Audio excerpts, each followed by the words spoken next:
Kuphina kuphi emakhaya amadolobheni aseComplus takhona sakumukela ehlelweni Yilungelo Lakho, it's your right. Lo hlelo ke lithulelela konke lokuthinta nina njengebathengi. Mina ke ngiSimphiwe Ngcongwane. Khumbula ukuthi nawe ungaba ingcenye yalo hlelo ngekutheke usishayele icingo lapha e-studio. Kanti ke asingene endzabeni ethi namhla.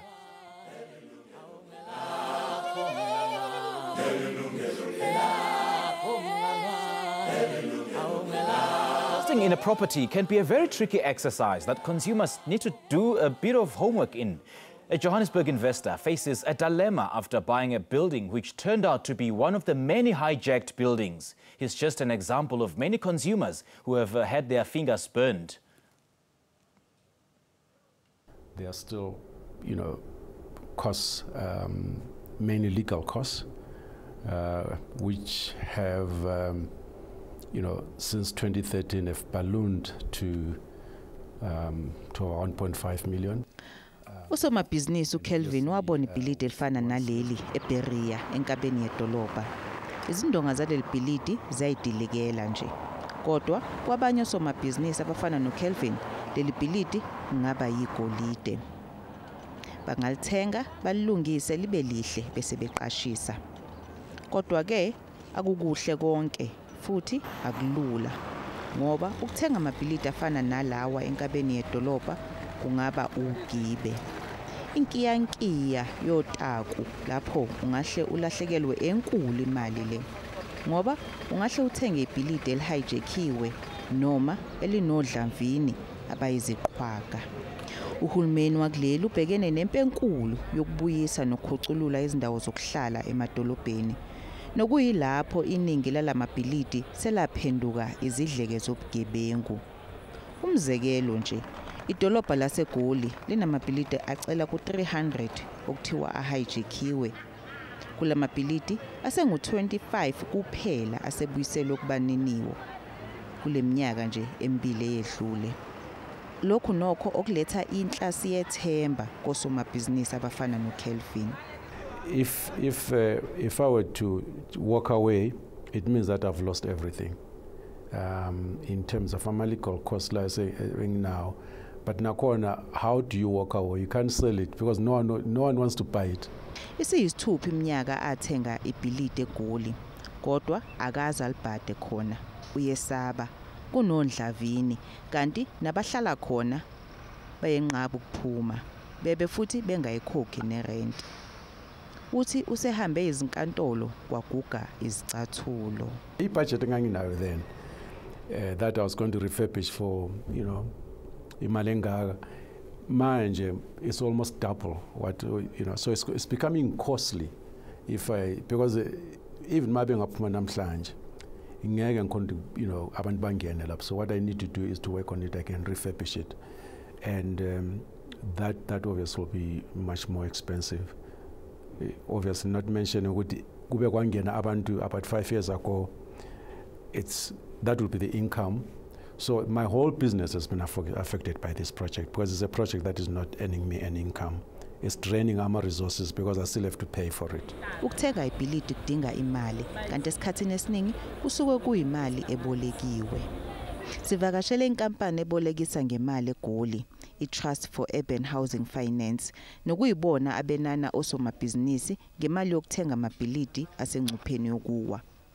Okhulumela lenkampani uNomzana Presage Nyoni uthi uma kwenzekile usomabhizinisi onikwe imali waba nebhadi wathenga ibhilidi elihijackiwe kusuke kuyishwa ngoba bona imali yabo bayayifuna. Unfortunately, we don't have free money. Upresage uthi baningi abantu ababoleka imali ukuze bathenga amabhilidi kodwa yagcina icwilile. One other case that I can give, this is an accountant who resigned. He bought a house, a Beria, for 10 years. he paid a bond. Every month he paid. For 10 years he paid city council rates and taxes. In 8 years he went to council and said, please ensure ukuthi niyayivala services, don't provide services in this. It's been hijacked. The city only opened the account for the hijacker to be able to run this illegal business. And the ultimate result is that the building has caught fire. Nokuyilapho ke kuze kufikelelwe enkantolo ukuze kukhishwe abantu ngenkani kubizwe nama red ants. Kodwa ke omunye osemkantshubovu wezamabhizinisi noseshintshe amabhilidi amaningi edolobheni laseGoli, uGerald Oliski, uthi yena akacabanga ukuthi ukufaka abantu ezinkantolo nokubathumela ama-red ants kuyicebo elihle. uGerald uthi yena udla ngokukhulumisana noDlavini noma ngolwasemzini ama-property hijackers. It didn't happen overnight. It took several years to develop trust, but each building has a committee. I try to engage the committee, very often going into these buildings and saying to the people, listen, I am going to get a court order, I am going to get the red ants, and who needs this? By the time we finish, the lawyers are going to get rich. Let me take the money I would have given to the lawyers, but pay them the money that I would have paid the lawyers. Sikhuluma nosomabhizinisi abanjengo Kelvin nabatshali zimali oGerald kanye nababolekisi zimali. Bonke bathi inkinga yokuhijackwa kwamabhilidi emadolobheni inkulu. Kanti bonke babuza ukuthi uphi uhulumeni makunje. Hlengiwe Shibambu, Yilungelo Lakho.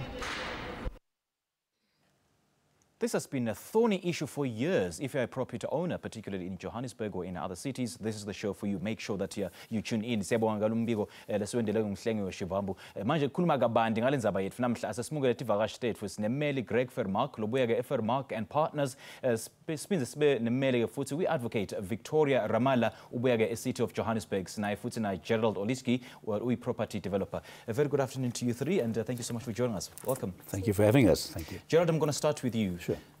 We talk about hijacked buildings, but not so many people do understand the concept and the term hijacked buildings. What exactly is it? Well, a hijacked building, of course, is where you have people who've got nowhere else to go. If there's a vacant building or a building which is vulnerable, or sometimes even when there are tenants in the building, they take over the building and it becomes their home, which is a large problem. Not just for us, the property developers, but also a very large problem for the homeless people. Because as much as we don't particularly want them to be there for reasons which we can explain later, they certainly don't want to be there either. So this is what a hijacked building is. How does it happen, though? Because we talk of a theft of a building, we talk of a theft of immovable property. How do you steal an immovable property?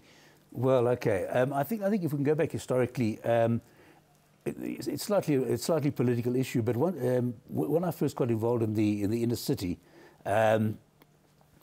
what was happening was this is quite ridiculously people started abandoning the city, and I know of situations where people would lock up their buildings at night and disappear. This was done on the back of stupidity, in the sense that people were saying, you know, Johannesburg was originally, to be slightly political in this, Johannesburg was a white city, where white people came to entertain themselves, to work, etc., etc., and it was a very unnatural situation.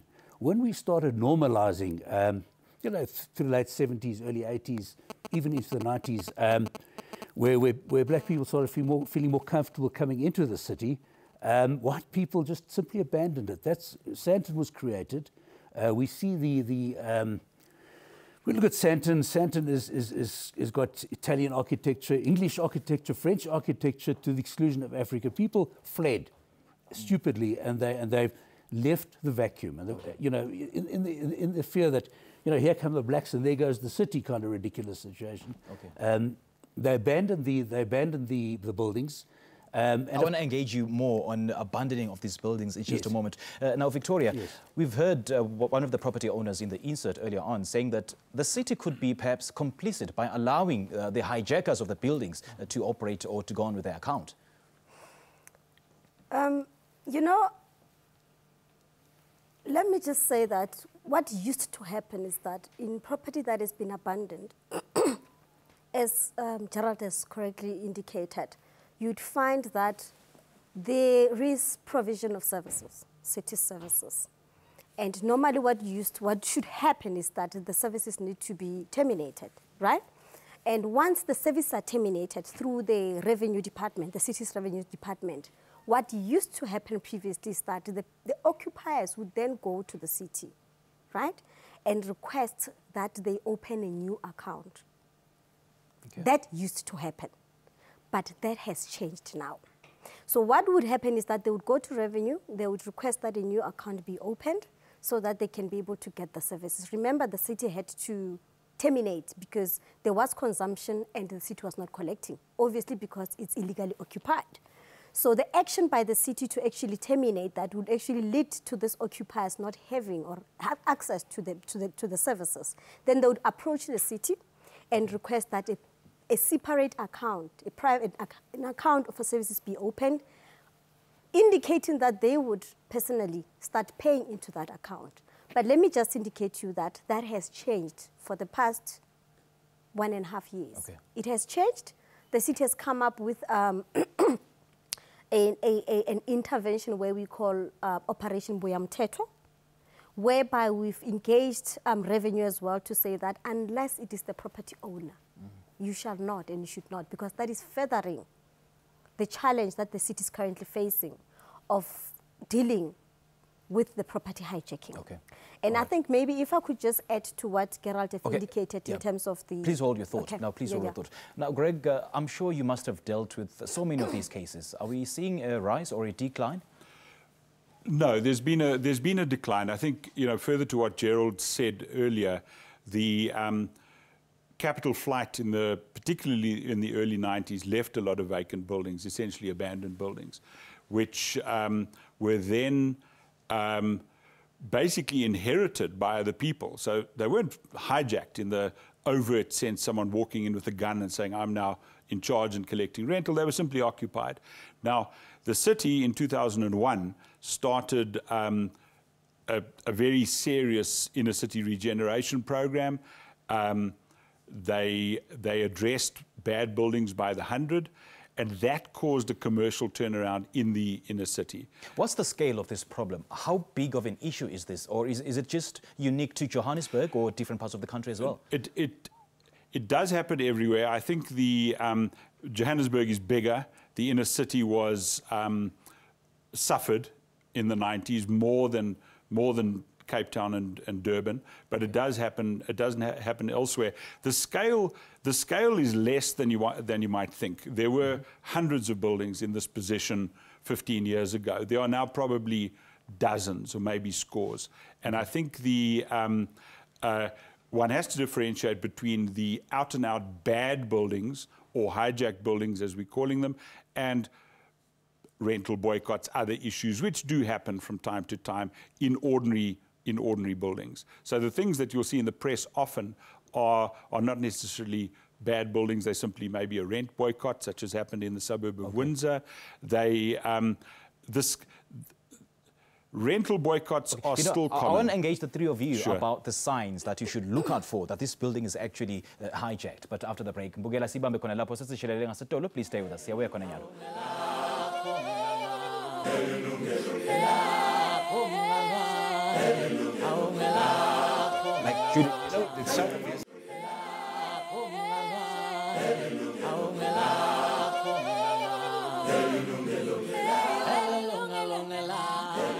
Sakumula futhi mbukeli lelo lungelo lakho, it's your right. Nawe ke ungaba ingcenye yalolu hlelo ngisibosishaya ucingo ku 0117146918 or 0117146919. The numbers are on the screens right now. Email address yethu consumer@sabc.co.za. Kanti ke futhi sikhona ku Facebook na ku Twitter. Namhlanje sikhuluma ngama hijacked buildings emadolobheni ikakhulukati lapha eJozi. Now Greg, before we went to the ad break, I wanted to pick up on the point that you were elucidating about the rental boycott. Yes, the economy is bad. People are under pressure. There are substantial increases in administered costs, services, electricity, water. People are economically vulnerable. People do not have excess income. So if, for example, there's a rental increase, if there's a water or electricity increase, as there frequently is, it sometimes causes people in a building or or tenants in general to enter into a boycott. We won't pay this. These costs are too high. These increases are too big. We're not getting the services from our landlord that we anticipate or that we deserve. There are facilities. The Rental Housing Tribunal is set up to deal with issues of that nature. But unfortunately, what people do occasionally is to enter into a rental boycott. In my experience, in a building, for example, an individual may be suffering economically, may be under pressure to pay the rent, and that person may become the catalyst to a rental boycott. Okay. These guys don't own the property. These guys are interlopers. We don't know who they are. They're charging us too much. And that is often how rental boycotts start. All right. Let's take our first caller of the day. We've got Rebecca Ulaphake eThembisa. Sakumele ehleleni sawubona Rebecca. Hello, ninjani bhuti? Siyaphila kunjani mama? Siyaphila, ukhuluma noRebecca waseThembisa eTianong. Siyakumukela ehleleni. Yeah, bhuti sinenkinga kakhulu yazi mayelana nale topic yanamuhla. It's a very interesting topic. Yeah. So yazi sesiyasaba nokuya emadolobheni ikakhulukazi eGoli eJoburg. Uyabona njena la mabhilidi indlela ahlezi ngayo ukuthi ahlezi ngokungekho emthethweni. Uyabona njena ukuthi abantu bakhona bayathusa njena kuphushwa nemishoshombisi nje yezidakamizwa. So thina njengomphakathi wala eSouth Africa kakhulukazi nje i-youth sinenkinga kakhulu siyacela abantu kuhulumeni uma ngabe ulanele uhulumeni sicela ukuthi azame ukuthi alungise lamabhilidi awanikeza abanikazi bakhona ukuthi bayenze izinto ezi-successful ngawo nokuthi nje sazi ukuthi safe kuzoke kuhafuke nawo yonke le crime eyenzakalayo nje eJohannesburg. Ilokho nje ngithanda ukukhomenta ngokuthi nje sicela uhulumeni ayenze something ngayo le ndaba leyo. All right, Rebecca siyabonga kakhulu ukushayela. Rebecca from Tembisa is basically making a plea to government, particularly the city of Joburg, to ensure that they address this issue as expeditiously as possible. Let's take another caller. We've got Kaya from Cosmos City. Sakumele ehleleni Kaya, sawubona. Siyaphila kunjani? Ngiyaphila futhi. Siyabonga. Futhi mina nginenkinga yokuthi bengijabule ngingamaphupho nami nginefiso. Ngirenta umuzi udokotela kade angisandisela wona. Okay. Wangipha i-offer to purchase eCosmos City inje ukuthi it's about 907,000 value, but it sold to me 500,000. Ngawuthenga umuzi masawuthi ngiyawuthenga ke wanginika i-offer ngayishayina mase kufanele ngiyofuna imali. Ngacela i-estate agency eseCosmos City bayibiza ukuthi Rostens. They promised me they do bond origination. Azange they baze give me a home loan, the agent ended up coming to my house. I had unlawful red ants who came with guns. They beat the hell out of me. This is like 3 past week Saturdays. The 3 past Saturdays. Can I get this clear? The agent claims she's now bought the house. It's in her name. Okay. As a band or bond originator so yena waza nabantu bakhe and abribe namalawyer wonke and une confidence kulonto ayenzayo. I've never set the matter in court. Every time I'm in court ngithola amalawyer angazi court marimali bangiphila. I'm sure I spent over 90,000 rand paying different attorneys. Now at my age I'm adult youth. I'll never get another house. I'm in the street. Where's the law? When she did not abide to the law, I was beaten up with kids. There's no other entrance of running away or escaping. There were gunshots. I tried to open a case, honey Jew, bang bega, bang cheluguti. She's got the right to evict me because it's her house. How did she get the house? It's my house that I was planning to have my dreams in. So I'm sorry, how do I get help? Who do I go to? Furniture damaged, everything is broken. Like and I have other victims that I found she did this thing too. Yo, Kaya, I'm so sorry this happened to you. We really are sorry. But then thank you so much for sharing your story with us. Our experts here in studio might certainly help you out. All right, basically, Kaya is in Cosmo City. She rented a house, and then the owner gave her an offer to purchase that house. But then after purchasing that house for about 500,000, an agent came and then she told her to vacate the house, and they took everything and they beat her up, and as well as the children. How would you help her out in this regard? Well, firstly, it's impossible. You cannot evict somebody without a court order. The law is very, very clear, and the purpose of obtaining a court order is to ensure that the courts can ensure that the person's rights have been properly considered, and their potential for homelessness has been considered as well. Now, it would appear to me that this was an out-and-out illegal eviction. Now, the easiest way to fix the problem is for her to go to the local magistrate's court. They will have somebody who will help her to obtain what they call a spoliation order. Okay. There's a form. Most of the magistrates' courts have a form that she can fill in that will be in the form of an affidavit that will then be made a court order that will reinstate her to that property, pending this putative owner getting a proper eviction order. It appears that her stuff has been damaged badly. Yeah. She's been assaulted. She should lay a criminal charge. It's a criminal offence to evict somebody without a court order, and she should also institute legal proceedings for her damages. But the first thing is to get reinstated. So there is a chance that she might get her house back? Most certainly. Well, if it's not, whether it's her house or not, that's a different story. She can't be evicted without a court order. Okay. She can get, that process will reinstate her.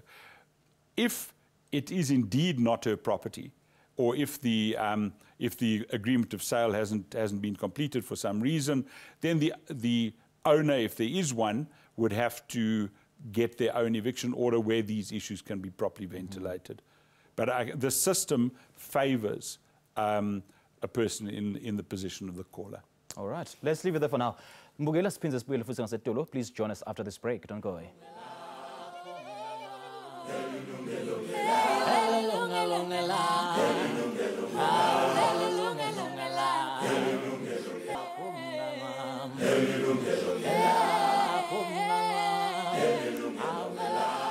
Welcome back. We're discussing a very, very pertinent issue today.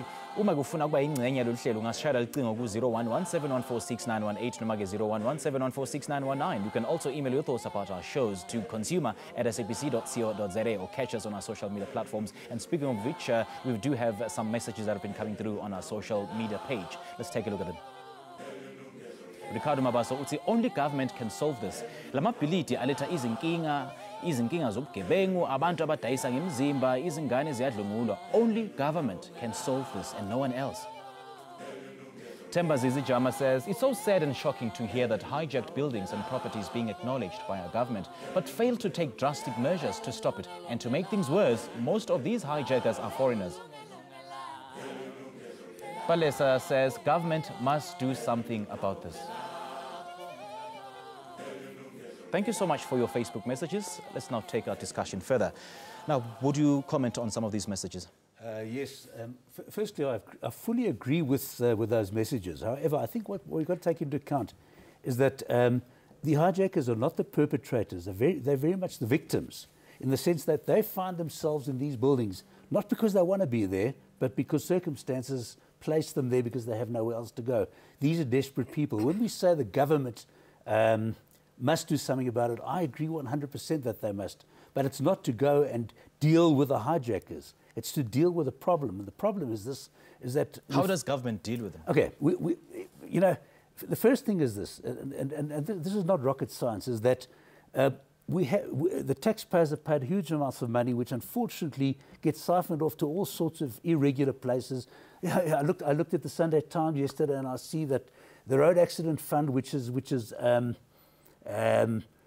government institution, is spending R500,000 a month on chairs, with another 40 or 60 million rand allocated to buy those chairs. You know, that particular amount of money could create such a facility in the inner city where we can actually create, where people don't have to live in the squalor. You know, you must actually experience it. I've walked into these buildings with people living in them, and it is not humane. And we need to build, the government needs to deal with this thing at the root, create these situations, and these are desperate people. More than that, go a little further. These people are now unemployed. Assist them. It's such an opportunity to create a program where we can perhaps start teaching people skills. Absolutely. You know, absolutely. There's nothing worse than people without hope. And we've got to create a situation where these people are given hope. These are not different people. These are human beings like you and me who find themselves in unfortunate situations. Now, Victoria, you've heard some of the viewers, and you've heard Gerald say that government needs to solve this. But then you're refuting this. Look, I'm of the view, personally, that in as much as this is a social, you know, ill as well, that government need to do something about it. It cannot be correct that the people that take over these properties are actually victims. Not all of them, especially the ones that go into these particular properties and start making money out of these properties for their own personal, you know, benefit, right? We understand that as government, obviously there's a huge lack or minimal provision of low-cost housing and RDPs, but it's also important for one to consider the fact that there's a number of people that actually flock into the country, not only the country, let's talk about Johannesburg, right, alone. And the question would be then that, how would we be able to manage that influx of people into the inner city and ensure that all of them are accommodated in that in a space which in most cases that I'm sure my colleague Greg can talk about, whereby we'll be told that these people need to be accommodated less than 5 kilometers from the city center, from where where they've been staying. It becomes a bit of a challenge because in as much as we might have, you know, land where we can actually try and build some houses, currently my understanding is that the local government has been in talks with province as well to try and manage the situation of lack of low-cost housing and the lack of RDPs. And from the city side, what we have tried or what we decided to do to actually deal with this problem, as a lot of messages are indicating that the government must do something. Sure. We do not have sufficient properties. And in instances whereby we have properties, we would find that we do not have sufficient money to can actually revamp them to be able to accommodate these people. Hence, we went out. Can I just finish, please? We'll get back to that point. I think it's very important. It is important, absolutely. I do agree with you. Now, speaking of accommodating the tenants, don't you think the law sort of, in a way, favors the hijackers? Because the law definitely says that, you know, you need to find alternative accommodation for the tenants. Different. It doesn't favour the hijackers per se. I think hijackers, in the true sense of the word, make use of the proper concern that the courts do take about potentially evicting people. So what you will find is the ordinary, potentially homeless occupier.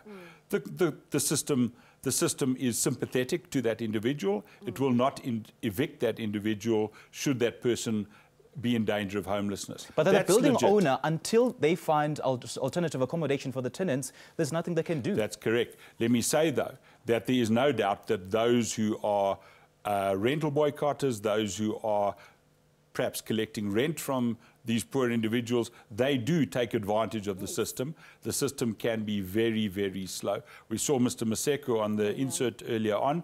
He's been denied access to his building for years. It's really, really damaged him. It's cost millions of rand, etc. So the system is fine. The problem is that that people are willing to take advantage of it. If you're willing to lie in court, if you're willing to claim poverty when you're not poor, you know, you can extend your stay. But ultimately, the system will always find you out. The city will assess people. The city's mechanisms of assessment are sophisticated, and they will tell you whether that person is genuinely vulnerable or not. Okay. It is time-consuming. I would like you to pick up on your point after the break. Let's now take yet another short commercial break.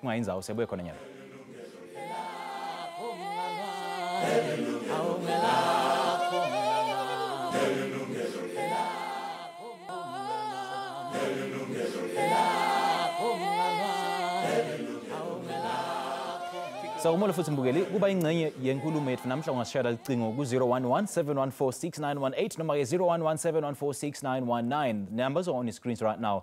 Email yethu ke consumer@sabc.co.za or visit our Facebook and Twitter pages. Let's take another caller. Manzini sakumudla ehlelweni sawubona. Hi, Njani Baba. Siyaphila kunjani? Siyaphila. Right. I've got a question for your panelists there. Okay. We have an issue on our hands.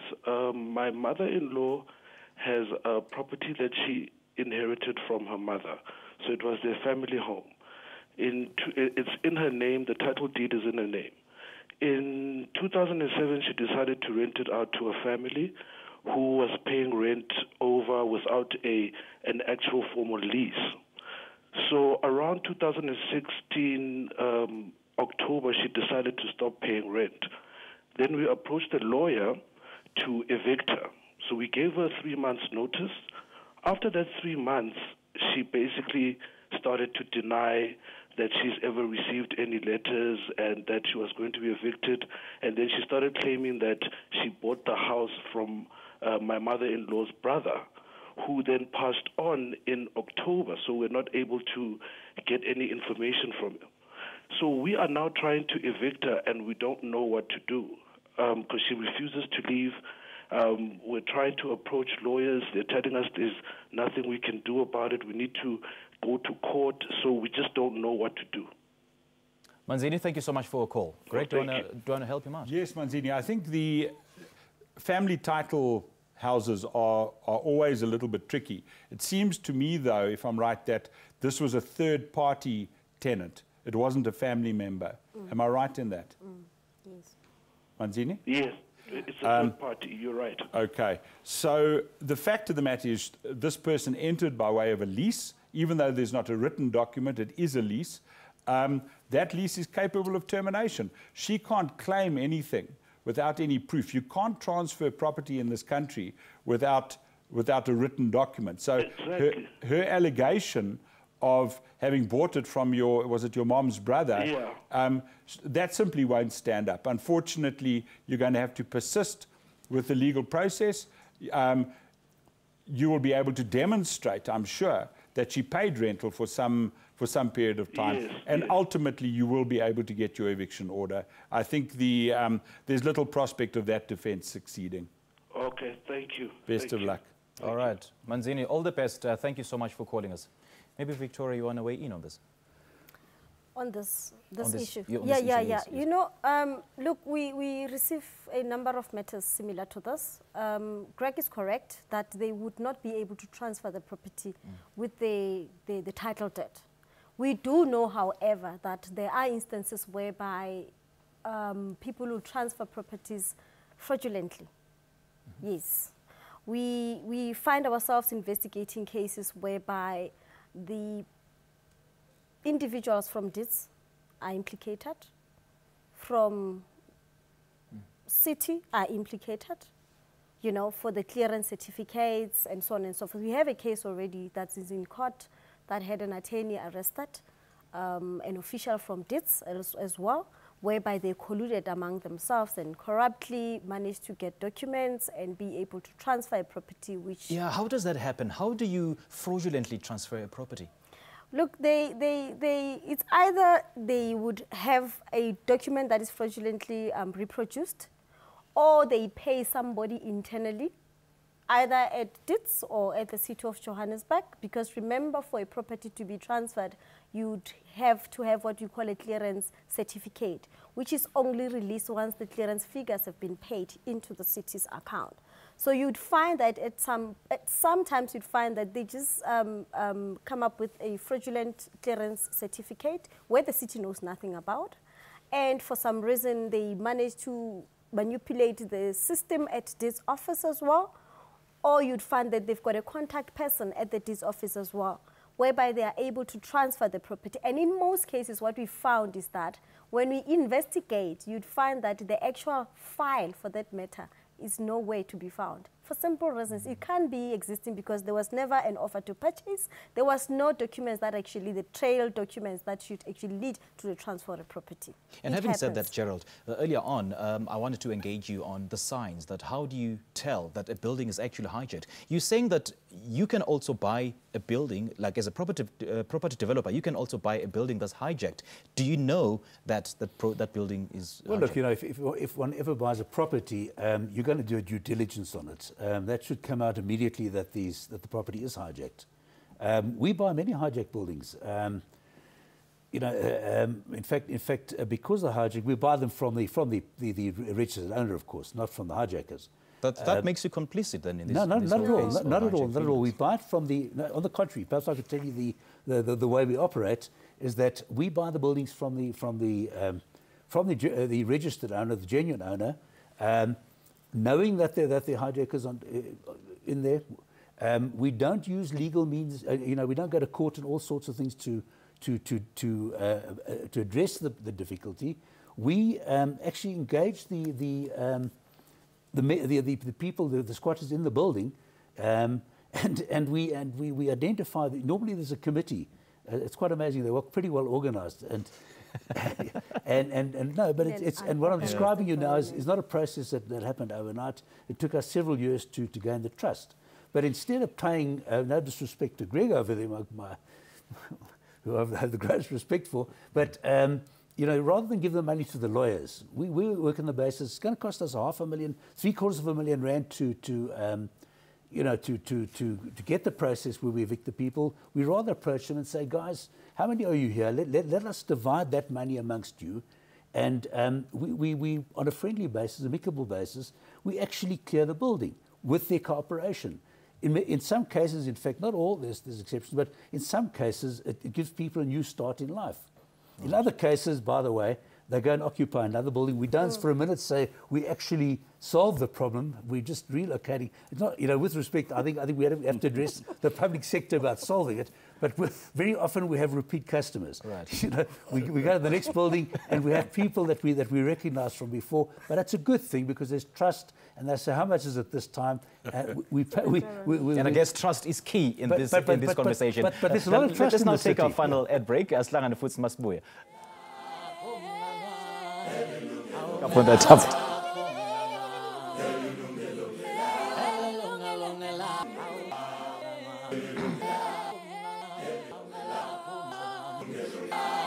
Welcome to our very last segment for the day. Masiqhubeka futhi nenkulumo yethu. Sikhuluma ke ngama-hijacked buildings. Let's take a look at some of the Facebook messages that have been coming through.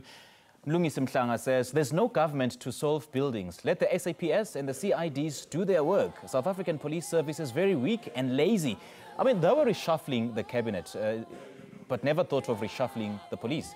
Mpusheng says, a lot of hijacked buildings are the buildings of poor South African people who don't acknowledge of how to claim what are theirs, like hijacking of RDP houses, which are supposed to be for poor people, and selling them and use them for drugs manufacturing. My goodness.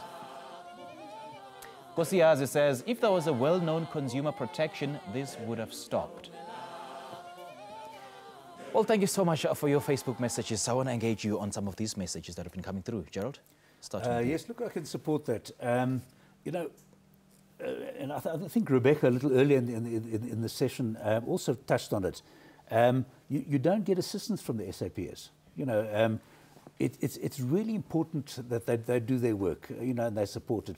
They tend to say, no, it's a civil matter. Of course, it's not a civil matter, it's a criminal matter. But unfortunately, and also I understand, the SAPS are overstretched and understaffed.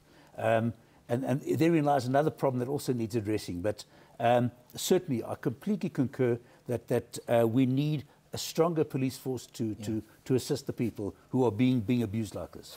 Now, Victoria, how does a city help the tenants? How does a city help the consumers, particularly the building owners, in this particular situation? Okay, can I just, before I answer your question, Sure. just reiterate from what Gerald has indicated about the SABs.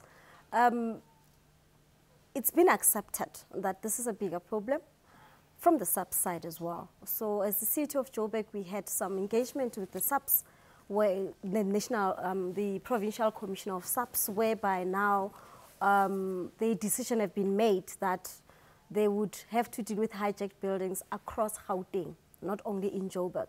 But for Johannesburg, what they've done for us in order to support us to actually address the issue of Rebecca, where she's saying she did not get any assistance from the SABC. Right.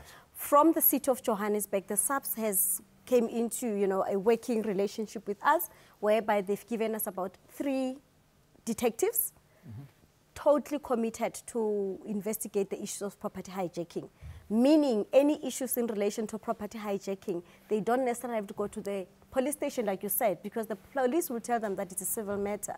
So they are actually referred to our officers at Braamfontein, at Group Forensics, the city's Group Forensics, whereby the necessary affidavits will be taken and be able to engage with them and get the necessary documentation of ownership. And then we investigate from that particular angle, so as to alleviate the challenge that actually Rebecca has actually experienced from the SABC side. So in regard to assisting the owners of the properties, as I've just indicated, it's important for the owners, they would come to our offices, because we don't want to deal with matters like this over the phone or over the email, because we understand that there's a lot of fraudulent activities that are happening in terms of the transfer, so fraudulent transfer of the properties. The complaint, once it's been taken, we take it in a form of an affidavit under oath, because we're going to open a criminal case. And once we've finished the internal investigation, that would actually involve the tracing of owners' instances whereby the owner cannot be found, or the actual witnesses in order to support the property owner. Okay. We would then rope in our investigators that SABC have given to us to actually open the case and then gather any other sufficient information that we might not be able to get if we don't have a case number. Right. For example, the bank statements to prove that the hijacker is actually receiving the money, because that is important for the criminal case. Now, and Greg, the building owners go through what are called double jeopardy, because A, they first of all lose the buildings, and B, they have to be liable for services such as electricity and water bills. How do they get recourse? I'm not sure it is double jeopardy. I mean, obviously there is a delay. Let's say you have a non-rent paying tenant, you're going to have to bring an eviction order, which does take some time. What I normally do is I'll do a letter to the city to say, this building is hijacked. We are not going to be held liable for the services because of the hijack. City, it's up to you now to cut these services or pay for them. You elect, we won't. And we haven't ever, Victoria and I haven't ever had to actually fight about that issue, but that's in effect what we do. And that's mostly how it works in the end. So I think the important thing to do is, if you have a non-paying tenant, is to ensure the city is notified up front. Obviously the city's credit control guys are going to look to try and get the money from you. But if you place it on record to them that they are non-paying tenants, quite frankly, the city should terminate the services. All right. Gerald, your closing comments? Closing comments is that I think we need greater involvement from the public sector. In this case, I think national public sector, more so than local government, you know, in defence of Victoria and the city. I think they do their best. They're under-financed, they're under-mandated. I really think we need national government to take a proper look at this and try to fund this thing better. Absolutely. Victoria, your parting shot. Yes, we do assist the best possible way we can. We are currently going to release another 71 properties that are city-owned to garner assistance from the private sector, to redevelop them to cater for low costs, because currently the rental stock that is within the inner city ranges from 2.5, 3,000 going up. And from what we've managed to gather as the city is that most people can only afford 500, 800, 900, 1.2. How can you be contacted, just briefly? We would really appreciate, it works better for us if people come to our offices, because even if you can telephone us, we would not be able to actually deal with your matter, considering the fraudulent activities that are actually quite prevalent in the property sector. We are situated number 42, Amershof Street in Braamfontein. In Johannesburg. All right. Thank you so much, you three. It's been an absolute pleasure having you on the show this afternoon. Let me thank my guests for making time to be with us today. Please join us next Monday for yet another live consumer affairs discussion. Please tune in to the same channel every Thursday night from 10 p.m. to 11 o'clock on SABC 1. For me, Simpio Ngongwane and the rest of the team, have a great week. Cheers.